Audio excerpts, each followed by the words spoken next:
बैल बेचकर बीए किया और गधा चराने का नौकरी लिया। 2019 में फॉर्म भराए, 4-4 बार एग्ज़ाम दे लिया, 2-2 बार आंदोलन कर लिए, तब जाके इन्हें यह याद आया कि नोटिफिकेशन में कुछ गड़बड़ी है।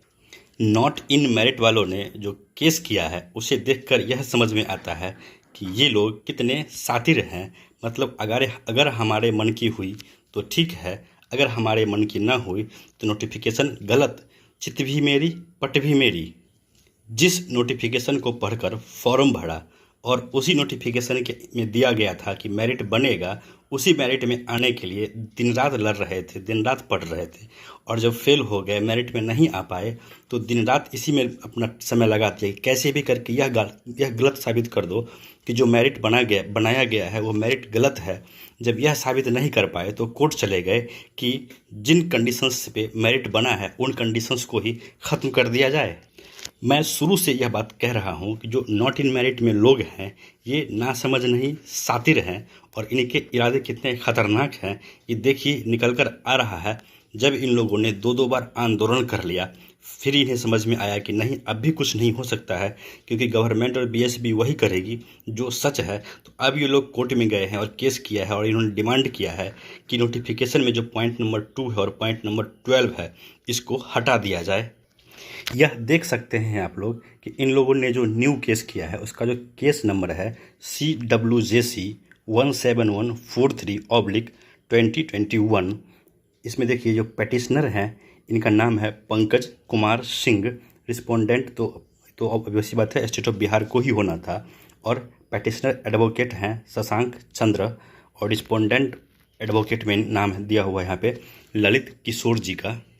यहाँ पे आप लोग देख सकते हैं एक और पेटिशनर का नाम इसमें है, सेकेंड पेटिशनर है कुंदन कुमार। ये वही कुंदन कुमार हैं जिन्होंने पहले केस किया था और फिर जब इन्हें सच्चाई का पता चला तो कोर्ट से ये लोग भाग खड़े हुए थे।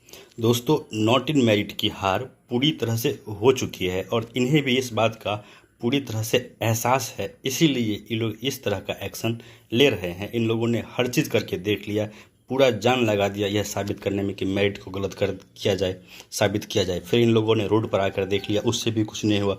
उसके बाद ये लोग पहली बार कोर्ट में गए, फिर इन्हें समझ में आया कि अगर हम कोर्ट में मूव करेंगे तो हमारा आत्महत्या की तरह होगा। इसके बाद जब कुछ नहीं आया तो ये लोग किसी तरह चाहते हैं कि बहाली अब फंसे। इन लोगों का अब एक ही एम है कि कैसे भी करके नोटिफिकेशन में कुछ त्रुटि निकाल दिया जाए और बहाली फंस जाए। लेकिन देखिए, जो नासमझ होते हैं वो अपनी नासमझी का प्रमाण हर एक जगह पर देंगे। इन लोगों को यह नहीं पता है कि स्टेट 2019 का जो रिजल्ट आया है वो हाई कोर्ट के ऑर्डर पे आया है, और हाई कोर्ट के ऑर्डर पे दिया गया रिजल्ट कभी भी निरस्त नहीं हो सकता। और दूसरी बात, जो ये लोग कूद रहे हैं, हाई कोर्ट में गए हैं, जो अब इनका नया डिमांड है वो भी बुरी तरह से पिट जाएगा और इन लोगों को फिर वहाँ से भागना पड़ेगा।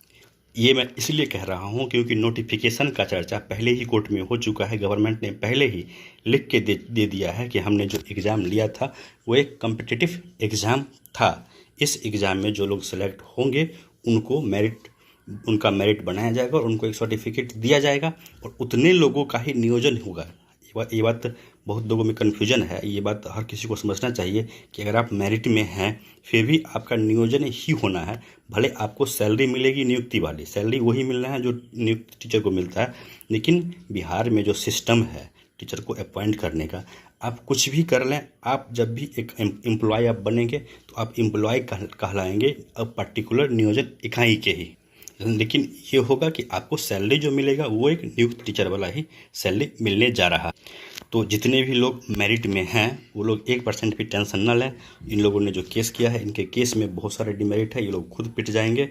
और आप लोगों से निवेदन है कि आप लोग सब को एकजुट रहिए और अपना समर्थन बनाए रखिए मेरिट के लिए, और आगे जो भी केस होगा उस केस में हर कोई लोग समर्थन दीजिए, क्योंकि हाई कोर्ट से अगर ऑर्डर मिलता है तो वो एक ऐसा एक्शन होगा गवर्नमेंट के ऊपर कि गवर्नमेंट को तुरंत उस पर एक्ट करना पड़ेगा। क्योंकि इस देश में किसी भी डेमोक्रेसी में न्यायपालिका सबसे ऊपर होती है। न्यायपालिका का जब डंडा चलता है तो अच्छे से अच्छा गवर्नमेंट को उसका बात मानना ही पड़ता है। एक बार अगर हाई कोर्ट से ऑर्डर आ गया तो हंस के या रोके सरकार को हमारा बहाली कराना ही पड़ेगा। दोस्तों, इस वीडियो में इतना ही। धन्यवाद।